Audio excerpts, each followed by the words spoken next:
বাকি যি ৱাৰ্ডত আছে তেওঁলোকে কংগ্ৰেছক জিকিব নিদিব, বাকি দুই গণশক্তি আৰু বিজেপিৰ মাজত যাক ভাল দেখে আপোনালোকে দিব। কিন্তু মই এটা কথা আপোনালোকক স্পষ্ট কৰি দিব বিচাৰিছোঁ, যোনে AP আৰু ZPক নিদিয়ে সেইকেইটা কিন্তু আমাৰ গণ্ডগোলীয়া পাৰ্টি হ'ব। বুজি পাইছেনে? এইটো গণ্ডগোলীয়া পাৰ্টি হ'ব। মই সেইকাৰণে ৰাজেশ পাইগকো কৈ দিছোঁ যে AP আৰু ZPক ভোট নিদিয়াটো আমাৰ বিজেপি হ'ব নোৱাৰে আৰু সি গণশক্তিও হ'ব নোৱাৰে। তো সেইকাৰণে আমি গম পাইছোঁ যে আমাৰ পাৰ্টিত অলপমান বেছি গণ্ডগোল কৰি আছে।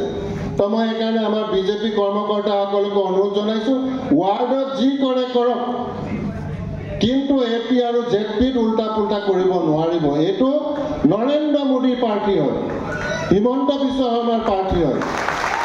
তো ইয়াক গণ্ডগোল কৰিলে আমি তেওঁলোকক মানিব নোৱাৰিম।